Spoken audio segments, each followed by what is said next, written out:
workshop. This workshop is making sense of sensory processing inside our early years training programme. And this morning, we, over the next 45 minutes, are going to talk a little bit about who this programme was designed by and the EY Send partnership. Going to think about why, the purpose, the rationale as to why we designed the programme, give you a bit of a taster of the training itself, so take you through a bit of the training as if you were attending a training session, so you get an idea of what the training is about, and then we'll talk a little bit about the reach of it so far and some of the impact that it's had so far. And this session is running between now and 12:05. We'll have a presentation with some kind of interactive parts for about 30 minutes, and then we'll have 15 minutes for Q&A. And then from following this one, you'll have another 15-minute break, 10-minute break, and then you'll have a chance to join your next workshop. So just to start by introducing ourselves, I'm Davina Belcher, and I am Education and Equalities Programme Manager in the Council for Disabled Children. And I have been in the team for about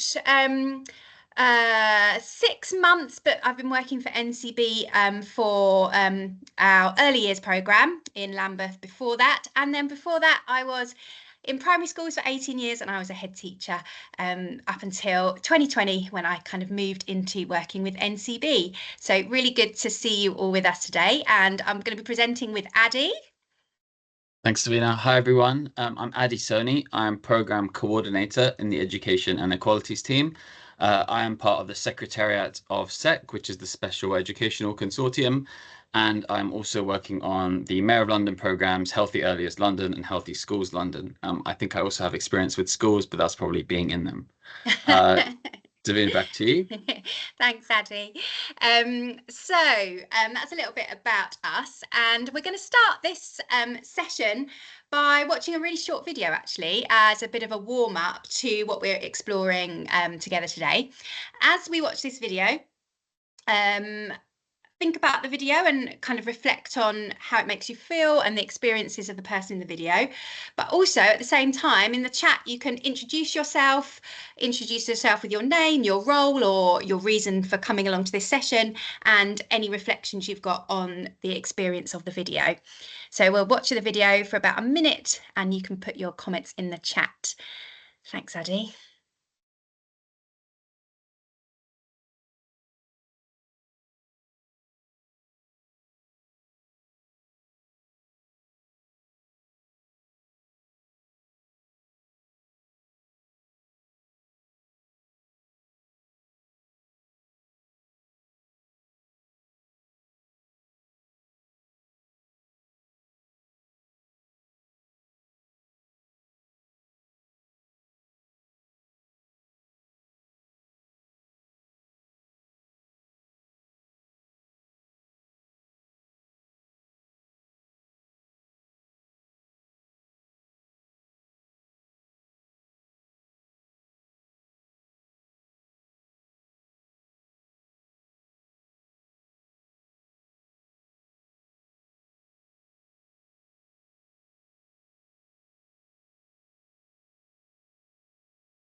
Thank you, Addy, and thanks to those of you that have introduced yourself in the chat. So as you were watching that video and writing in the chat at the same time, any reflections on what was happening in the video and how it felt for you? And feel free to unmute and talk or put in the chat how that video made you feel, or what was happening in the video for the person. We've got a mixture of people in the room, which is good to see. Ingrid's hands up. Ingrid, hi. Hi, morning. It would be really difficult to concentrate on anything, wouldn't it? Listening to all of that noise and how frustrating it must be. Yeah, thank you, Ingrid. And we've got in the chat loud, made me feel uncomfortable, lasted for a really long time. Like being in a nightclub, yeah, really hard to concentrate. So lots going on in that video for the person in the video, but also us experiencing watching the video. And I guess that leads us really nicely into this session that we've got together today. So we come to this training around sensory processing with the idea that we are all sensory. We approach it in an inclusive way, and we are all experiencing sensory input and sensory processing all the time. And senses are the building blocks for all of us, for other skills we learn, the skills that we use in life. They help us reform relationships, take care of our bodies, learn about ourselves, and develop a sense of identity. Also, they support us to develop a sense of other people and the world around us, and its foundation for understanding that people are diverse and different. Sensory processing also keeps us alive and safe and away from what our brain perceives as threatening or toxic. Sensory processing helps us develop our skills, our fine and gross motor skills, speech and communication, and academic success.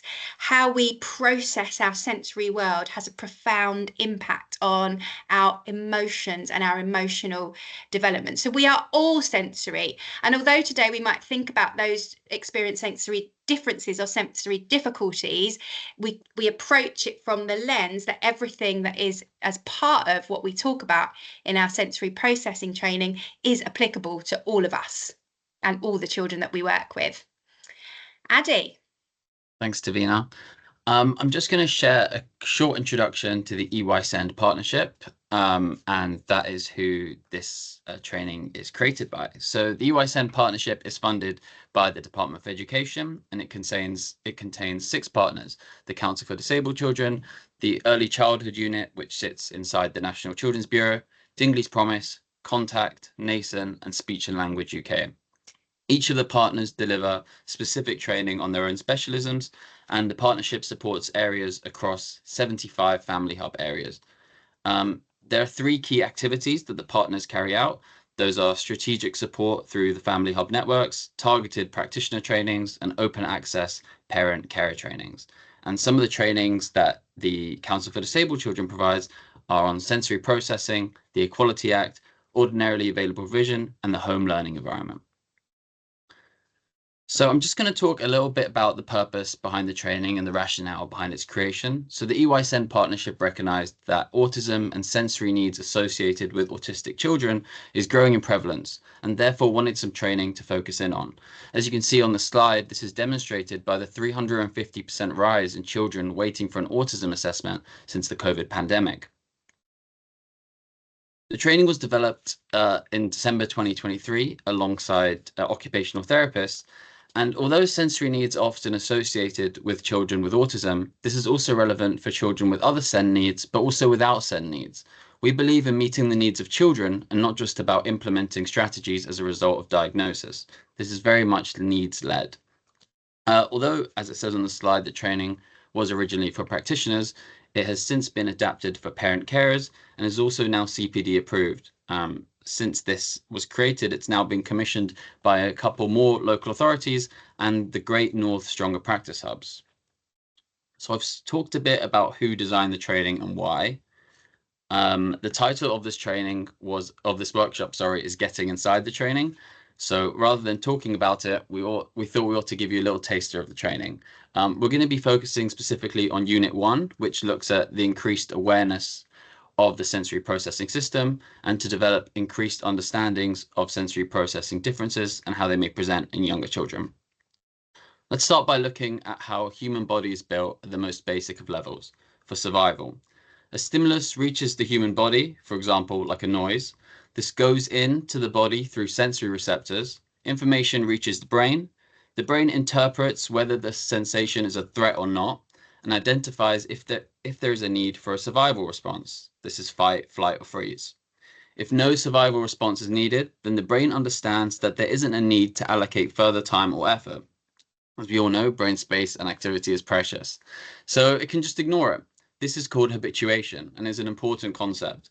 We're doing this all the time without noticing. For example, right now, your laptop's maybe whirring, or perhaps you've got a window open and the wind is blowing outside. Sensory input and motor output are just two sides of the same coin.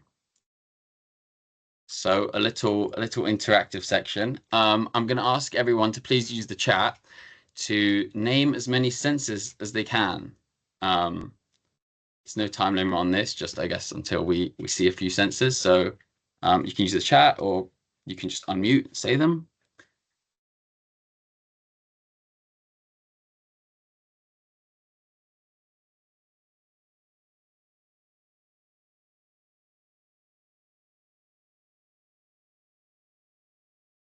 I can see those dots in the chat. The typing is happening. I'm not giving any hints. Sight, smell, touch, hearing, balance, proprioception, interoception, vestibular, proprioception, vision, smell, taste, sight, sound, touch, taste, vestibular, auditory, proprioception. I think they did it. I think we got them all. You're right. Yeah, thanks, Addy. So, on the training, we go through each of these senses in a lot more detail, and we have different kind of expertise in the room during our training sessions, and so we're just going to touch on them, and you all are right, there are 8 senses, and I think we've got them all there, but we'll just run through them quickly. So we'll start with taste and smell, very closely linked. Everyone's familiar with them. The smell receptors are in the nose, obviously, and the taste receptors are on the taste buds of our tongue. Just one thing we kind of always point out, that it's important to be aware that smells can sometimes be really challenging to escape from. I'm sure we've all experienced it. If there's a smell in the air and it's something you find really challenging, then it's actually really difficult to move away from it or stop smelling it. And intrusive everyday smells can be really distracting, such as cooking smells, perfumes, deodorants, or different types of laundry detergent. So taste we have a bit more control over. It's not until we've put something in our mouth, and we can stop tasting it if we want to, but smell and taste are really closely linked. So we've probably all experienced, if you have a cold, so things taste a little bit different. Then we move on to touch. Touch is the sensory information from the skin, and this includes touch and pressure of the touch and the vibration and temperature of that touch.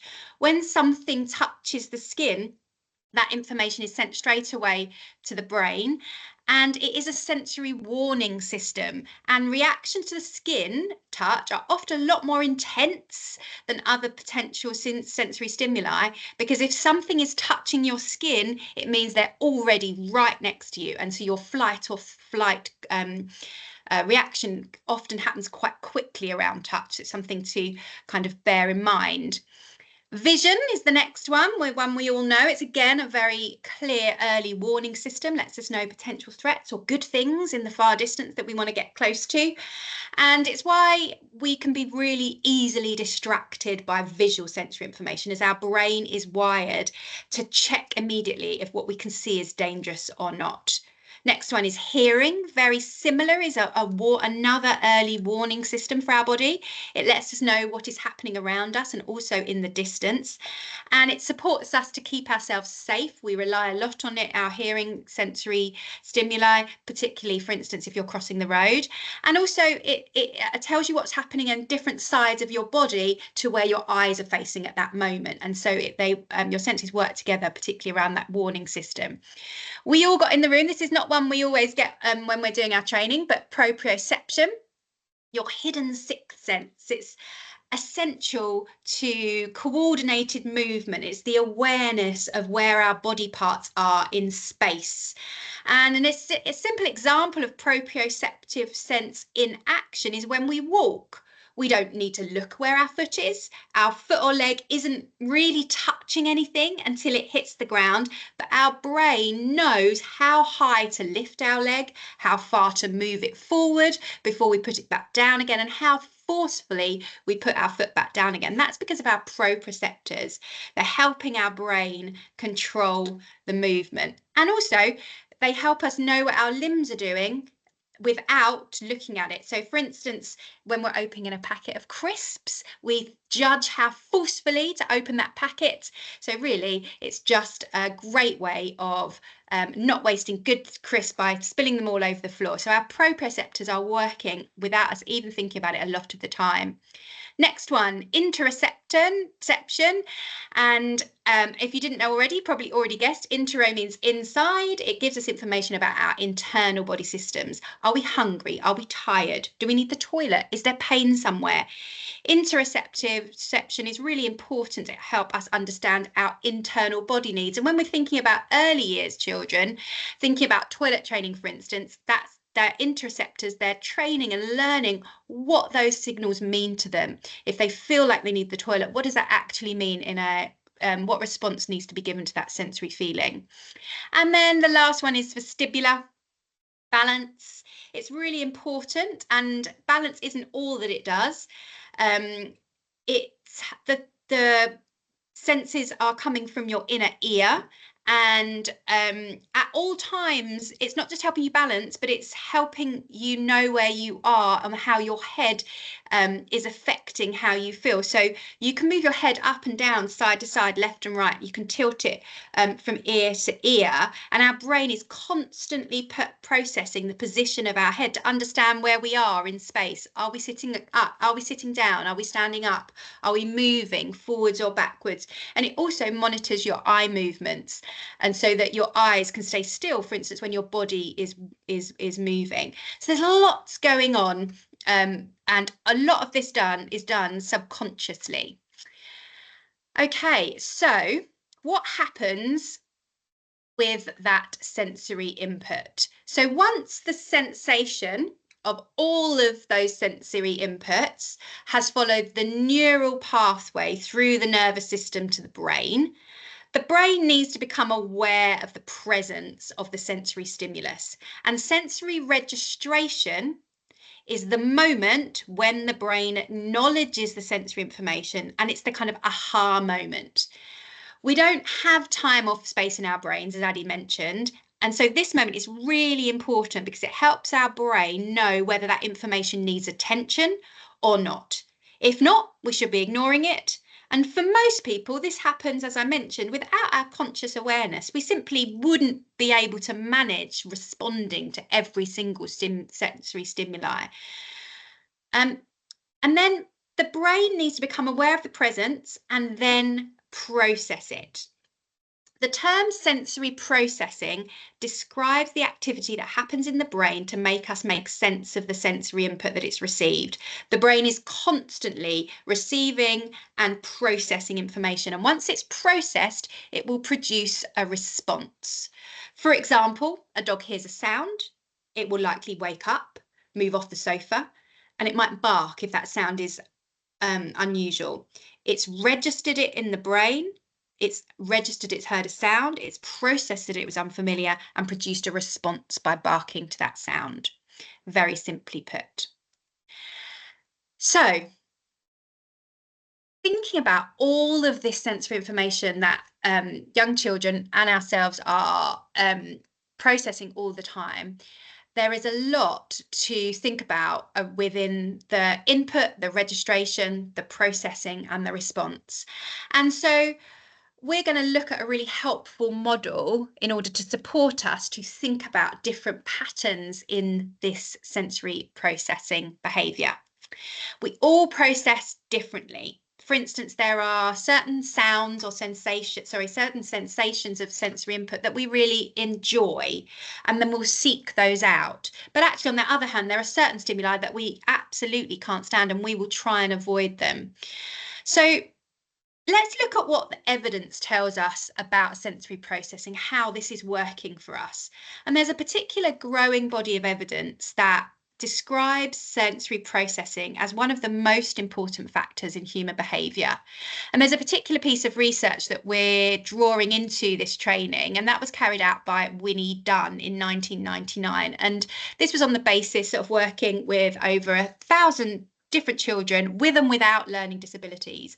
And she hypothesized the relationships between a person's sensory processing system, their nervous system, and their self-regulation strategies, and hypothesized that the reactions, the interactions between these functions create 4 basic patterns of sensory processing. So we have low registration, and you can see that the Dunn's model is split into 4 quartiles. And again, in the training, we go through this in a lot more detail, but we're doing a whistle stop tour today. So low registration. This is a child or an individual who has a very high threshold to sensory stimuli and very slow to respond because there's a really high threshold there. And so they might not notice or pick up on the sensory information around them. So they might appear oblivious or disconnected or insensitive or even uninterested in what's happening around them. And it's as if this sensory input that they receive isn't intense enough to recognise or process. And then this is combined with passive self-regulation. And that's why they miss often what others might notice, or why they don't really do anything to gain that additional sensory input to meet their needs. Another pattern that was noticed during this research is sensation seeking.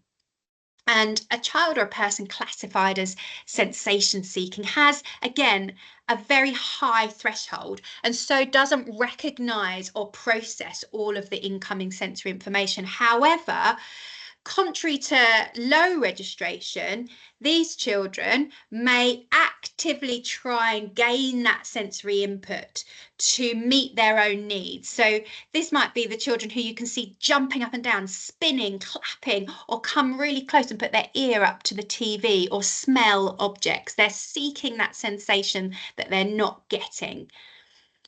And then we kind of go to the other end of the scale in sensory sensitivity, and a child classified as sensory sensitive feels overwhelmed by sensory information, but they don't do anything to actively avoid it. Instead, they may sit with that discomfort and display frustration, or they may be easily distracted or uncomfortable in loud, bright environments.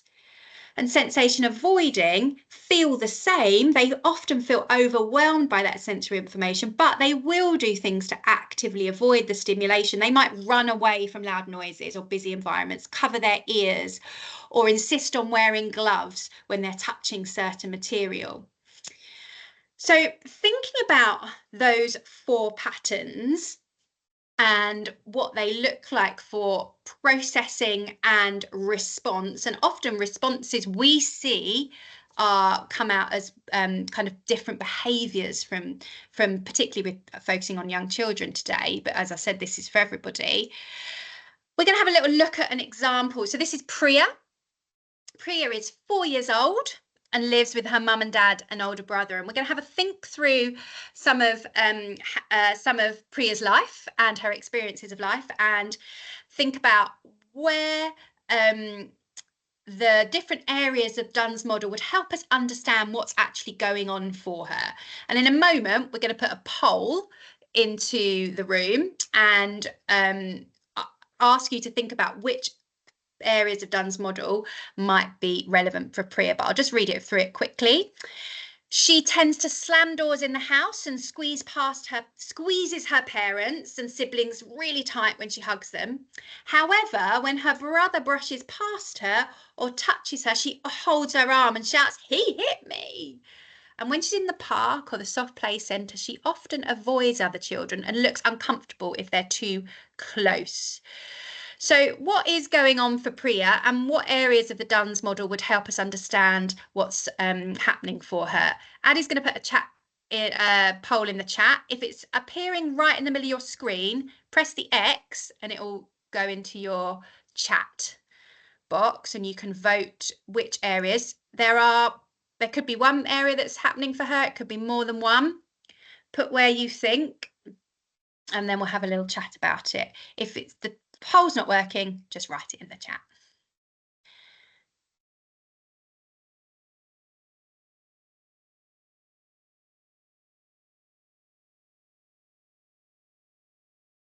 So we've got 3 responses for. So is she sensory avoiding? Is she sensory seeking? Low registration? Okay, just do a couple more seconds. We've got a bit of a spread.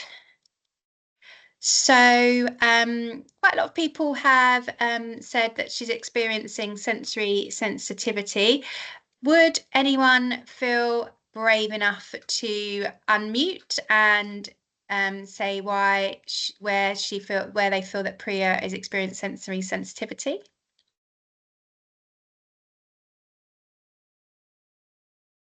Laura? I don't mind giving it a go, but it almost the way I read it was that there's a level of sensory seeking maybe where she's in control, so slamming doors, squeezing her parents and siblings tight, but when someone else is in control, when it's a brother or other children, maybe she's quite sensitive to that sensory input, so she's then avoiding it from the children in the park, or kind of saying that her brother has hit her. So I guess it's where that sense of control is for her, is whether she's seeking or sensitive or avoiding. Definitely. You've hit the nail on the head there, Laura. Thank you. Anyone from one of the other areas, so sensory seeking or low registration? Anyone like to unmute and talk about what they've identified there? Is she sensory seeking the pressure, that kind of deep pressure, but avoidant of the kind of light touch, the kind of the brushing past? Yeah, definitely. Thank you. Yeah, so absolutely right. There's a lot going on for Priya, and it isn't just one. You're right. There are lots of the Dunn's kind of patterns coming at different times for her. So when she's slamming the doors and squeezing really tight, she could be sensory seeking. She could also have low registration, and so she doesn't actually realize how hard she's slamming that door or how hard she's squeezing. So there could be one of 2 things happening, or both happening for her there. And as you said, when her brother brushes past her, she's displaying sensory sensitivity to that touch. That light touch to her feels really strong, and reacts quite in a large way to that. And yeah, sensory avoidance in the soft play and the loud park. She is trying to avoid that. So as you can see for Priya, there isn't just one way that she's experiencing those sensory stimuli. And if we go to the next slide, Addy, we often like to use a cup analogy around this. So for Priya, she was experiencing those sensory sensations in lots of different ways for different senses and at different times. So she wasn't just staying within one area of that Dunn's model.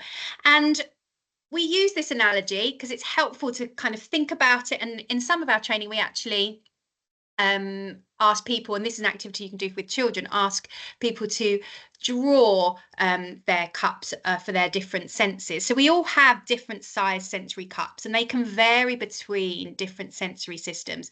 The goal is for a person's sensory cup to feel full but not overflow. And the bigger the sensory cup, the more sensory input that person needs within that system. Our sensory processing is strongly linked, as we mentioned, to our emotional state, our regulation and our stress. And so when we're worried or anxious or upset, our tolerance and our size of our cup may get smaller. And so in some situations, we may have a really large sensory cup for touch. But actually, if we're feeling stressed or worried, our sensory cup for touch really reduces. And so we adjust, our systems adjust depending on how we're feeling. If someone has a small sensory cup, they can only handle a small amount of input before it overflows. and vice versa. So for instance, if they have a really big vestibular cup, that person would seek out a lot of input to fill it.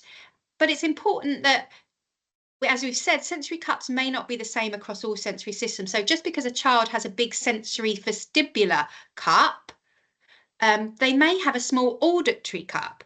And so if that's the case, taking the child in an early year setting or a school setting to allow gym for a movement break will fill up their vestibular cup, but the small auditory cup may end up overflowing quite quickly in that setting. And in addition, it can vary throughout different times of the day. So children might be at the beginning of the day have cups at varying levels to they have at the end of the day. So lots and lots to think about.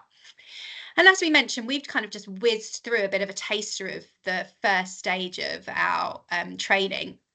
Also on the training, we think about where to go for support, and that is with a bit of an overview of the role of an occupational therapist, but also other support pathways, starting with talking to the early years team or early years practitioners that are working with children, local authority support, GP, allied health professionals. So we kind of talk through all of that support, both for practitioners and for parents, depending on the session. We also think about strategies to adapt the environment to support children with sensory differences, thinking about what the place is, thinking about the people that might be impacting their sensory stimulation, and the tasks that children are working on or attempting at home. And we also then, as part of the sessions, share useful sensory strategies such as kind of zones of regulation, sensory spiders. We have lots of different resources that we share.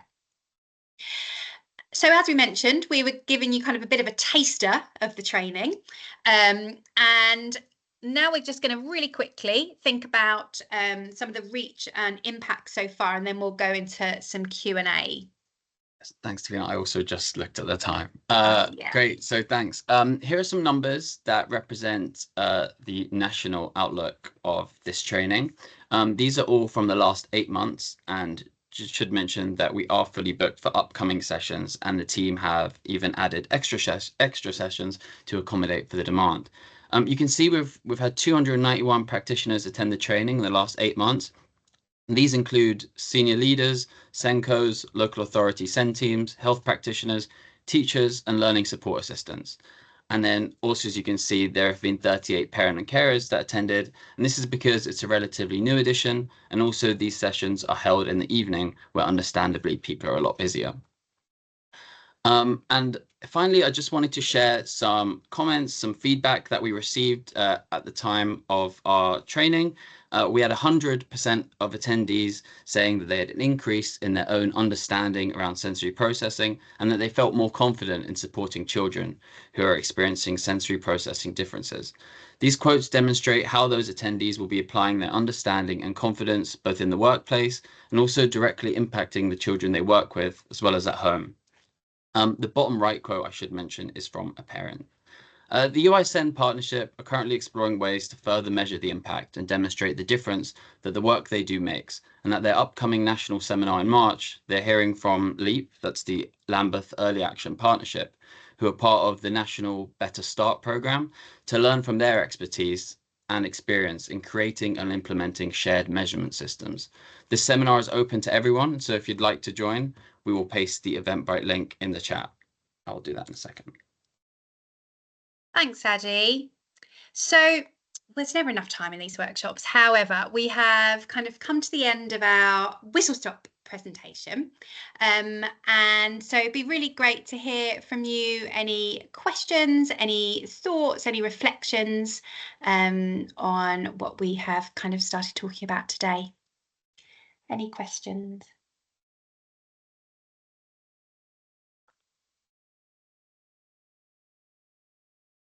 No. Fab. Marion?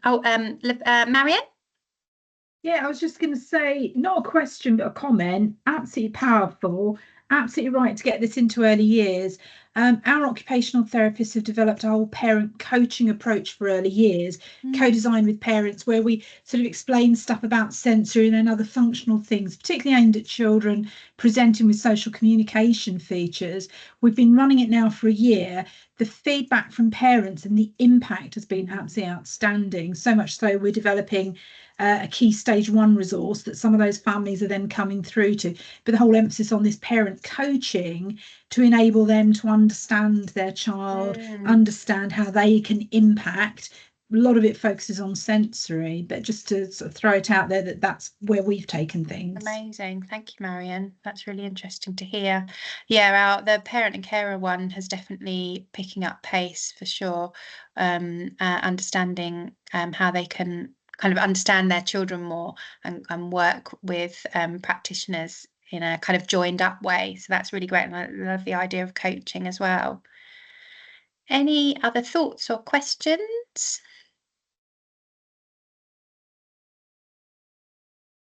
Okay, no worries. I'm hoping that's because we answered them all.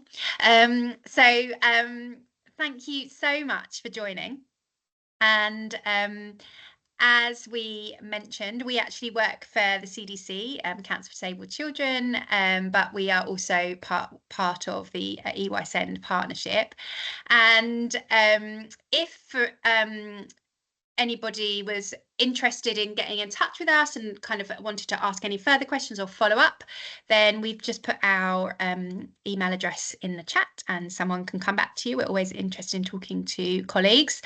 And also, Addie mentioned that some of our EYSEND training is fully booked coming up. But if you were interested in working with us on some bespoke or tailored commission training around this, if it's something that's really interesting to you and the area that you work in, then we're really happy to have any conversations around that and any potential next steps as we kind of look into the kind of next 6 months and a year. So let us know. I hope that you have found it interesting and useful and spark some things to think about. We are going to go straight into a little break then. If anyone wants to stay on and ask questions, really great, but we'll kind of have 5 minutes back. And your next session starts at 12:15 and should have another link. So I hope you enjoy your next workshop. Lovely to see you. You take care. Thank you. Bye.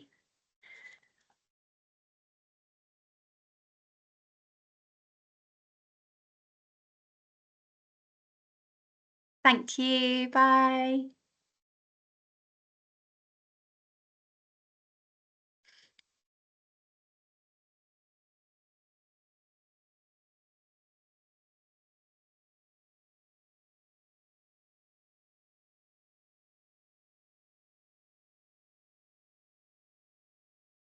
Do we have to join a different chat, Addie, for the next one? We do. A different meeting, isn't it?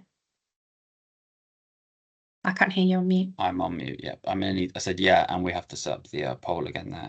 Okay, so we're going to leave this meeting. Louise, I think you're probably busy, but good to see you. And we're going to close the meeting and then we'll join in our next workshop. And I hope you enjoy your next workshop. Thanks very much.